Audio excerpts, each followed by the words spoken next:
I'm here with Bo of Polymer and Ismael of Lagrange. Thanks for joining me, guys. Thanks for inviting me in this pretty awesome studio. This is great. I've been lugging around podcast gear all week, and this is the way to do it. You are committed. You are a professional podcaster. Obviously not, because this setup is next level. But I wanted to talk to you guys because there's been tremendous progress on the Lagrange side with the ZK co-processing. Yeah. And also Polymer just made a pretty significant announcement this week. Huge.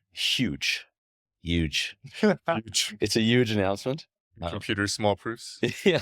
And also you guys are working together. I'm going to sit here and ask you questions, and you guys are going to answer, and I'm going to nod and pretend to understand everything you guys are saying. And hopefully, the people watching this will also learn a little bit and expand their minds. So yeah, maybe starting with you, Ismael, what's the latest at Lagrange? Yeah. So at Lagrange, we have earlier this year shipped our decentralized prover network, the first version of it, into production on top of EigenLayer, run by 85 institutional operators with people like Coinbase, Kraken, P2P, OKX.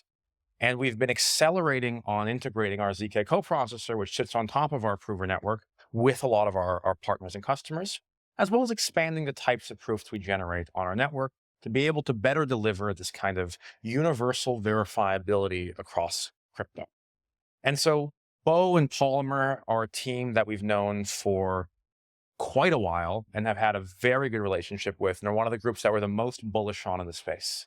And so very excited to be here, very excited to talk a little bit more about Lagrange, how we work with Polymer, and how we see the internet of verifiability evolving. Well, internet of verifiability. Yeah. It's a step up. That is. I love it. What are some of the crypto use cases maybe are like obvious to a lot of us, but, and I'd love for you to talk a little bit about those, but outside of crypto, what does this enable if, we expand out and think more broadly about the types of use cases that, we could enable with Lagrange's infrastructure? Yeah. So several years ago, when I was in San Francisco and I was starting Lagrange, and I tell the story all the time, someone came to me and they said that in 2 years, every app would be a cross-chain app. And at the time, I was a little taken aback by the statement. This was before the roll-up vision of Ethereum had really materialized. And the idea of an app on Polkadot, like bridging to a DEX on Near, was like a little kind of crazy to me. But I sat there and I watched it evolve. And now where I sit, I can't see a single DeFi app that doesn't take a wrapped asset.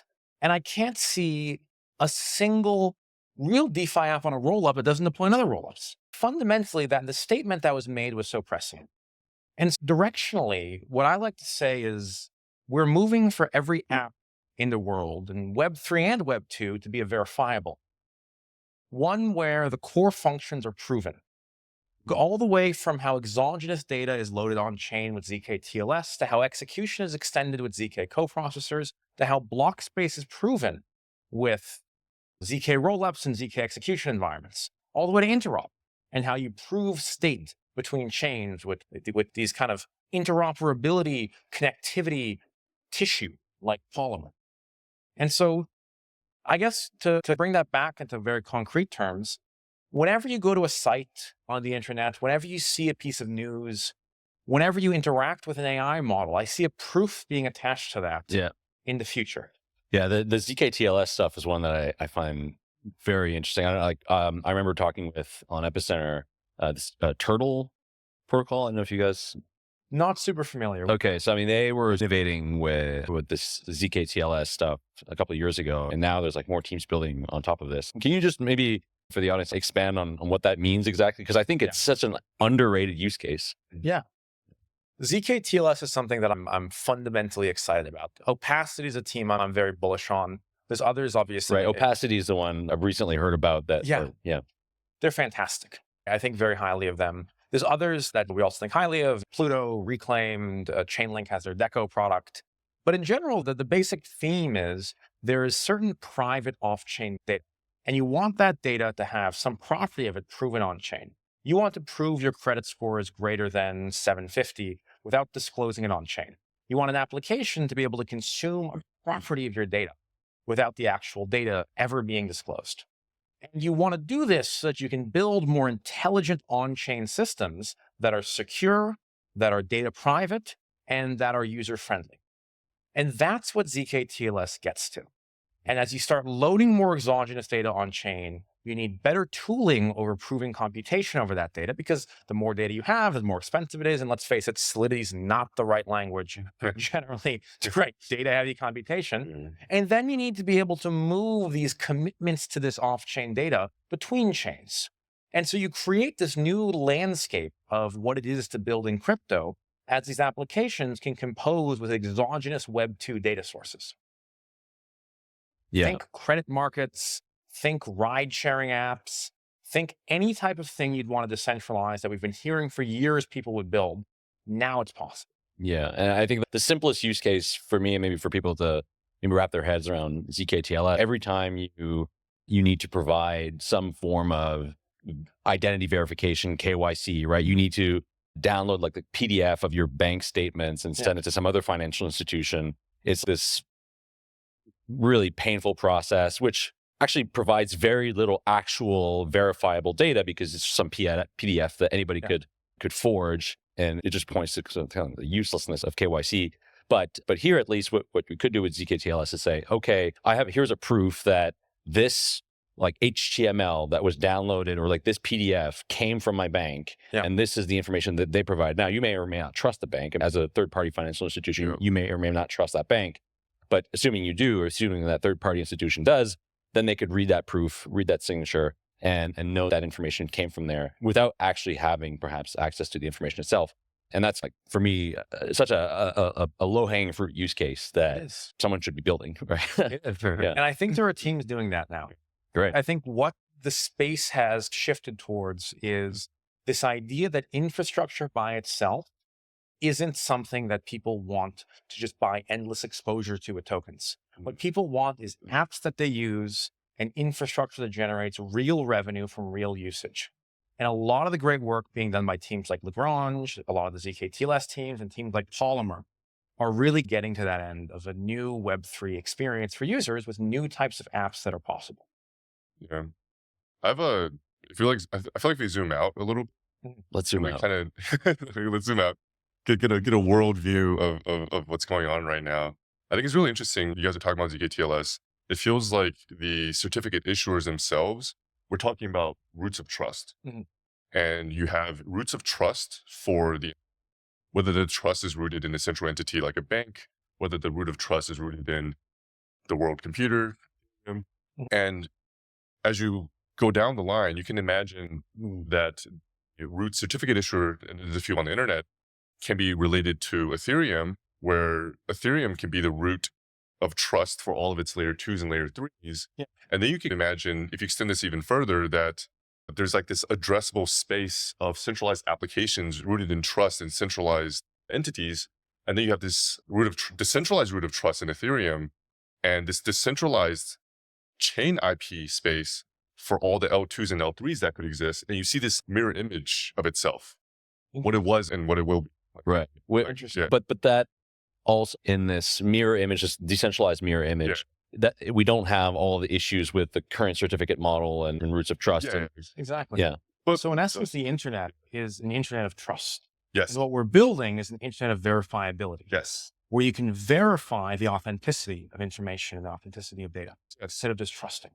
So these are like two mirror worlds where I don't necessarily think that the other is just going to completely go away. But I feel like the two will start to become like very much intertwined. And we're seeing that happen now. It's like when you see two universes like start to merge, and it's like reality starts to blend.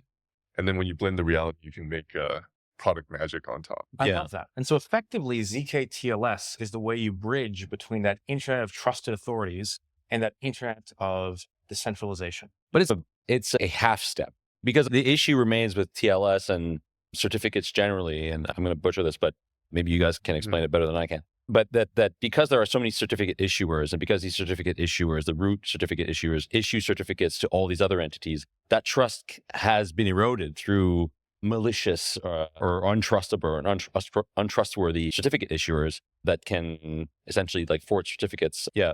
So me just expanding on that so we understand like what that actually means and what the vulnerabilities are. So, Sebi, I feel like you're trying to say that, or you're implying that you think that the centralized issuers will eventually get replaced by Ethereum. And then perhaps the bank's root of trust at that point now is tied to that of Ethereum, where the bank is now like an L3 in terms of trust. Whether they run a centralized L3 or not, that's up to them. And then they're represented on this decentralized web through a verifiable view into its whatever they want to expose. Some of it's going to be via zero knowledge because they don't want to publicly expose like your bank account information. And some of it's going to be public information, the public. I love this point because the idea of issuing a digital identity that is not owned by you, but you are identified by, is an incredibly risky proposition. We see this with social handles. We see this with Discord handles. Effectively, we see with Telegram accounts. So much of your identity is tied to the digital accounts you have that are your username, with how people recognize you and connect with you. And the moment one of those is taken or compromised, you can lose a massive amount of your personal reputation. And you aren't, in fact, the owner. You aren't, in fact, the custodian of these things, except if they're on chain. And an example of this would be, if you guys are familiar with a very common Discord vulnerability, if you have a vanity URL in your Discord and your boosts expire below a level, you lose the thing. And so all of a sudden, someone takes Discord/Polymer because you're on vacation one week. It's an incredibly risky situation to be in. And social accounts are the same thing, Telegram hacks, and nobody can ever recover them. Like domains not being renewed. Exactly. It's all of this. While you're on vacation. It's all of this stuff. And this is the idea of verifiability, self-custody, and trust. Yeah. For the centralized system. Actually, this is interesting. This example extends also, I think, to lending. Because the same thing can happen, right? You could be on vacation and get liquidated. But if you had some sort of a credit rating that, like in a trustworthiness rating that ensures that this address is going to be like, has a certain credit rating and is going to be good on their debt, then maybe we can get away from this over-collateralized kind of lending model and more towards a credit model. Yeah. You can even rate the two. If you're late on payments, the payments are reported to the credit authority. Yeah. And they would treat those reports as marks on your credit. And then that will go down, which is another form of liquidity because they're able to use that rate as leverage. Absolutely. Exactly. Yeah. One of the things I find really exciting, just to once thing take a step back, is when I got into crypto, there were all these cypherpunk ideas of what we could build. There was on-chain credit. There was all these ideas that the future substrate for human communication would be blockchains. And then what we ended up with was a bunch of basic financial primitives like over-collateralized lending and liquidity and constant product dexes and like Ponzi's. And then we had 3 years of this. And then we had a bunch of infra and this idea that infra's useless. We built too much infra. What are we going to do now? We still just have Ponzi's indexes. But now I think we're getting to a point where there's like real interesting things being built because when you combine this, you can get to something that's net new. When you combine efficient interop, when you combine compute over data, exogenous data, AI agents, you can reach these like cypherpunk applications that you can actually look at and go, oh, wow, that wasn't possible without crypto. Yeah. And I don't know if you guys were at the Rejected event yesterday, but Jim from Catalyst gave a talk basically on this very kind of topic. And what was interesting is just sort of, I think a lot of us came into crypto with these kind of cypherpunk ideas and wanting to overthrow the financial system and wanting alternatives that are more fair and don't profit incumbents. And his argument was that we've lost the plot. And like the meme coin direction is this very nihilistic direction when there is actually like virtuous direction, which is to double down on the cypherpunk and the primitives of crypto, of Bitcoin. Yeah. And which like ZK absolutely aligns with. It does. Fundamentally, like it is a technology that enables sovereignty over one's data. Yeah. And that's one of the reasons why I came in the space. What I love about ZK, and this is like my cypherpunk take about Lagrange, is it allows you to build a expressive, unstoppable application. When I was first getting into crypto, there's the term an unstoppable application, this idea that you could deploy a smart contract that does something and nobody could stop it. You could be in a country that has capital controls, that stops you from accessing anything besides their fiat that has a 50% annual inflation. All your savings could be eroded. You could have zero access to a store of value, and you could buy Ethereum and you could get real market exposure to it, and you could put it into a productive yield-bearing vehicle. And the limitation was what you could build on chain. What ZK lets you do is to remove that limitation. You can have a single person generating a proof for an incredibly complex application. And as long as one person can generate the proof of the state transition or the proof of the application function, it can verify on chain, you can do it. You can have DEXs, you can have complicated financial systems that are verified on chain. You can have a satellite generating the proof. No one else in the world can do it possibly. And there you go. The system works still. Yeah. One person has to generate that proof for AI, for complex financial primitives. One thing I'd love to touch on here, because I've been talking a lot about Lagrange and ZK, is this idea of Polymer connecting the world computer. Yeah. So, yeah, tell us about the announcement you made yesterday and what it means for interoperability. You guys have been working on interoperability solutions for a really long time. I think we first met in like 2022. Yeah. So it's been a long time coming. Polymer is finally live, and I think it's really exciting. So Yeah, thanks for having me here to chat a little bit more about this. We changed how we saw the world, I think, during this process. I think similar to Ismael, it wasn't clear when we started Polymer that rollups would be the future. It's very clear now. And during that transition, we started to focus on the question of what is it going to take to bring more of the world on chain? It's a hard problem to solve. I think when you really start to dig into the problem, you'll start to see that we will have rollups. It won't be 1,000. It won't be 10,000. I don't even think it's going to be 100,000. I think it's going to be millions, perhaps even billions of rollups. Some small, some big, some ZK, some optimistic, different types of rollups. And when you have all this, you'll have a lot of fragmentation. And coming from the Cosmos, I'm quite familiar with fragmentation, both at the social layer and from a technical perspective. Oh, yeah. But the one thing that held the Cosmos together was IBC. The one thing people could actually agree Socially and technically. socially and technically. They couldn't agree on anything else. Like, they're always arguing. If you ever follow Cosmos folks, you see they're always arguing about something. Which is natural, right? Like, they care a lot about sovereignty. When you have sovereignty, you're just not going to agree on certain things. Exactly. To me, IBC is like English. It's something that can be shared, something that people won't necessarily need to fight over. And it's essentially a common layer and common good for all to connect upon. But the one problem that we realize is the major blocker to IBC being effective in the rollup ecosystem was this concept of Ethereum finality. And we worked on this RFP called RFP 7789 that allows rollups to essentially be able to communicate sub-finality safely. We established a few different safety invariants. Won't go over that in the pods, somewhat technical. But breaking the finality barrier is like breaking the sound barrier. Once you break the sound barrier, you can go Mach 1, Mach 2, Mach 3, Mach 4. But before that, it was this like impossible thing. Like, you would tell people like, oh, like I can communicate fast. On Ethereum, they're like, but what about reorgs? What about Ethereum finality? Now, obviously, I think Ethereum is going to work on single soft finality. We're going to eventually get there. But that was like the elephant in the room. And as we made this journey, we also worked with partners like Lagrange to increase the verifiability of the system. Because on one hand, you can go very fast, but you have to trust the sequencer. On the other hand, if you want to go a little bit slower, you can trust Lagrange's state committee solution, which adds crypto economic security. This acts as like a validator set. It's very common in the Cosmos. Mm-hmm. This is like the Cosmos model of interoperability. You have validator sets for each chain. They're able to communicate effectively in a trustworthy manner. How did you solve finality? Can you get into that? Oh, you want me to go over like the technical details or? Oh, Yeah. Let's dive. Why don't you blow our brains a little bit? Okay. I'm going to take a not super technical angle. Take us down the road of Okay. finality. Let's use time travel and like interdimensional time travel. So multiple dimensions plus time You travel. lost me at time travel, so So you have these two story elements that are like commonly used. You see in the Marvel films, right? Time variance authority.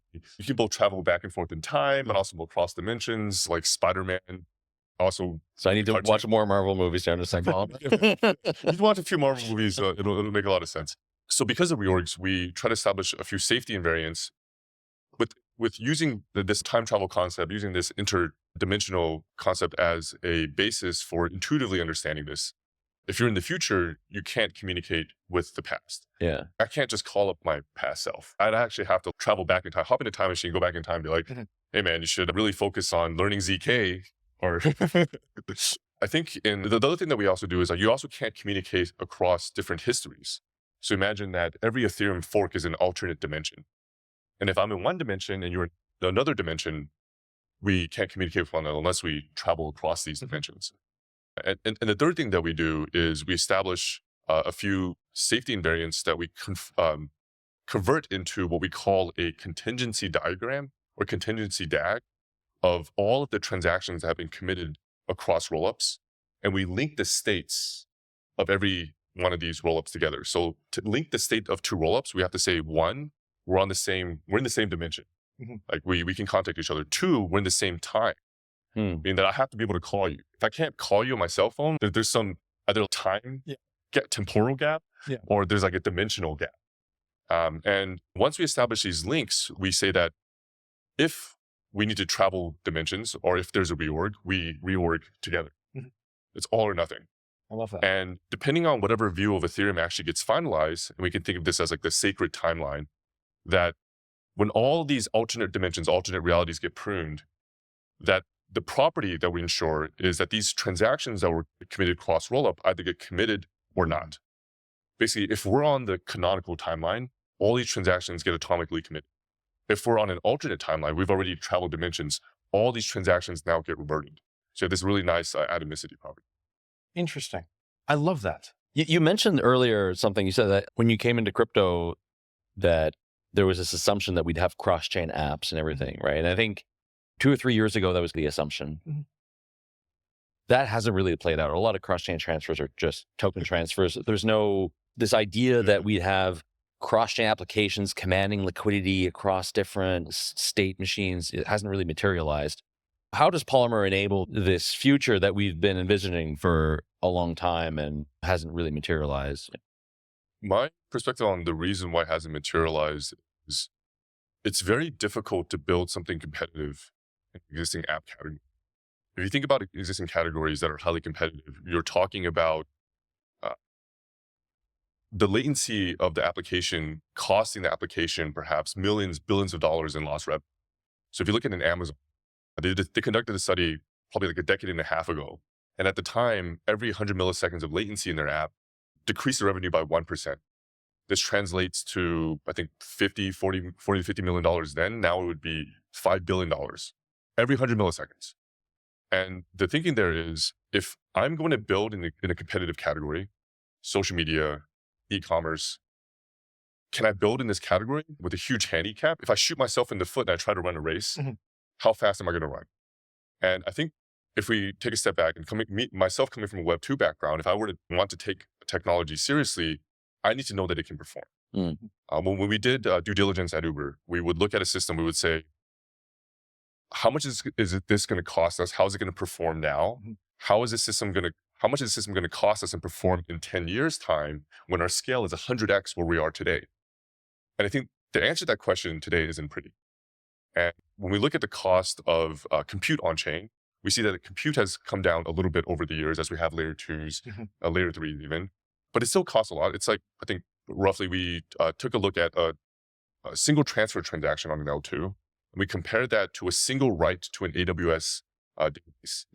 We're at about 30,000 times more expensive for compute, but that's come down a lot. That's come down a lot over the years. This is already orders of magnitude less than it was before. I expect this trend to continue. There's a lot of high performance rollups coming up, and this trend should continue. Also bringing the compute off chain and making it verifiable. All these trends will make the compute a little bit cheaper for these apps. But the problem is that the cross rollup space, the cross block space costs are incredible. That has not come down in the last few years. When we looked at that cost, we realized that sending a packet in the cloud versus sending a transaction across rollups using a production in our protocol today, we're looking at 357 million times more. That gap, that's a chasm. If I'm a Web 2 builder and I look at that cost, I will be like, I'm not going to build with this technology. This does not make sense. If I have an app, it's already tens of thousands of times more expensive to build. And when it comes time to scale this app, am I going to pay hundreds of millions of times more cost on me? I'm not going to be able to make a profit.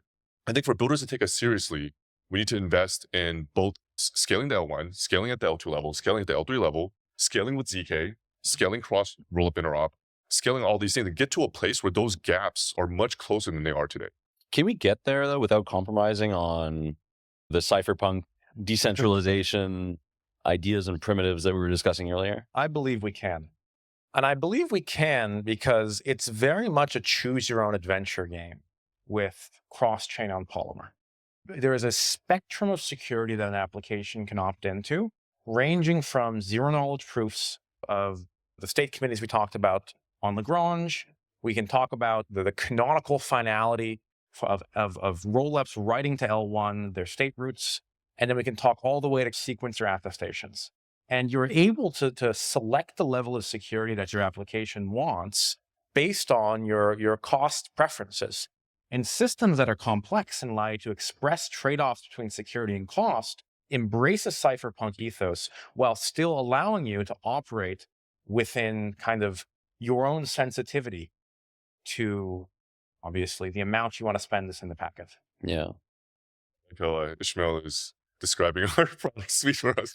I have a good background because we've worked with you guys for a while. Yeah. How are you guys working together? So we use Lagrange's state committee product. Mm-hmm. The state committee problem was what I would like to describe as a light client for optimistic rollups. Mm-hmm. I don't necessarily consider a sequencer level guarantee the same as a light client. It's not equivalent. A sequencer level guarantee is more like a guarantee from a single proposer. A light client guarantee is a guarantee from a set of validators similar to that of a Cosmos L1. Mm-hmm. And you get crypto economic security at that level. And if you want to extend this further, as I just want to describe, you can get to a rollup native bridge, which is you're going to wait a lot longer. And I think Lagrange sits nicely in the middle where you can get very good security at medium latency, where perhaps for an application, if the trade-offs are, if you're sending value, maybe if you're sending less than $100, maybe the sequencer pre-conf is okay. If you're sending between $100,000 and $100,000, maybe you want to use Lagrange state committee. And maybe if you're sending like massive transactions, like tens of millions of dollars, maybe you'll use the rollup native bridge. There's a spectrum. So the announcement you made is, so currently it's enabling message passing between Optimism and Base. Yes, yeah. Right. 2 chains to start, and we'll be adding more soon. But it's message passing. So there isn't a, excuse me, there isn't yet a token bridge. Mm-hmm. That's up for builders to build that. You're providing the underlying infrastructure for people to come and build interoperability between rollups. Yes, and that's intentional. We've seen a lot of interoperability protocols come to market and build the DeFi on top of their interop protocol. Layer 0 built Stargate. Yeah. You have all these different protocols that are essentially funded by the core team, and that kind of deviates from their focus on interop itself. And we felt like it was our job to focus on interop. We don't want to dictate terms. We don't want to create an OFT standard and force people to use this standard. We want to say, we want to support open standards. Yeah. Whatever token standards get adopted, whether that's XERC20, whether that's the new ERC that's proposed by Uniswap and Across, we want to support these token standards, ICS20 and the Cosmos. We want to support these standards as a pure infra layer. I think that's what the goal of a messaging protocol should. You guys have focused a lot on IBC in the past, or at least that was really part of the kind of go-to-market and narrative of Polymer. Is that still part of the way you're building these interoperability primitives? Yeah, so we support IBC. Okay, we have a virtual IBC protocol. Now, I guess, because of IBC Eureka, that's considered IBC Classic. And now there's IBC Eureka, which is IBC V2, which will also support. That's a messaging standard. Yeah. What we're talking about right now are verification layer primitives. And on top of these verification layer primitives, you can pretty much build any or layer on any type of messaging standard. Meaning that if there are standards that emerge in the Ethereum ecosystem, we'll also be able to support those as well. Although we will be pushing IBC. But there's a big difference in the assumptions between IBC and a lot of these other messaging standards. IBC is the only messaging standard that assumes that a message may or may not be received. Every other messaging protocol that we've looked at, messaging standard that we've looked at, assumes that the message will be received. Are people wrong to make that assumption? Or protocols wrong to make that assumption? I think it's fine to make that assumption if you're the one operating the protocol and you're going to, Right, you will guarantee that everything Yeah. gets sent, because if you don't guarantee that everything gets sent, the user gets their funds stuck indefinitely. Yeah. If you do a token transfer and the destination transaction never makes it there, your funds are locked forever. I would actually say a different thing. I actually am not sure if it's okay to assume that a message will be received. No, I'm being serious. When you're sending a packet of data over the web, you would have retry logic, try catch logic. Yes. Yeah. All of this primitives in Web 2 communication, systems communication. I mean, this is how IBC was built. IBC has the ACK message that comes. Exactly. Yeah. And one thing I really like about that Bo has been saying, I just want to make sure we touch on this before we move past it. The ethos of IBC as this credibly neutral standard is clearly core to how Polymer has treated building an interoperability for them. Insofar as there's not a canonical DeFi app that's deployed on top of it that they have vertically integrated and have removed the opportunity for competitive teams to build. And so it means that if you want to build a token bridge, you can do so on Polymer. If you want to build a DEX, you can do so on Polymer. The same way you can do this on IBC. There's no corporation of IBC owning another business on top of it that's dog-fooded and removed the competitive dynamics around it being a shared standard. Yeah, we're not king-making any cross-chain app. Yeah. So just so I get this straight. So Polymer provides the primitive that enables interoperability between chains. People can use IBC. I mean, they can implement IBC on this primitive if they so wish to enable token transfers. ICS. Oh, you have it already. It's implemented, yeah. All right. So if you want to do token transfers between base and optimism now, you can use IBC to do that. Yes. Okay, that's cool. This is effectively the first implementation of IBC across EVMs. Yes. Oh, also, Hell yeah. under the hood, this might sound funny to people. Yeah. Technically, we're the first Cosmos rollup on Ethereum to be on mainnet. Wow. Or just Cosmos rollup in general. I don't know of any other Cosmos rollups yet. Whoa. Wow. I love That's this. cool. I love this. Yeah, so Cosmos is still very much like in our DNA. I love this. Awesome. Guys, this has been really great. I have to listen to this again to make sure I capture all of the knowledge that was that came out of this podcast. But yeah, thanks and enjoy the rest of your week at Devcon. Thank you so much. Thanks, Ed. Cheers.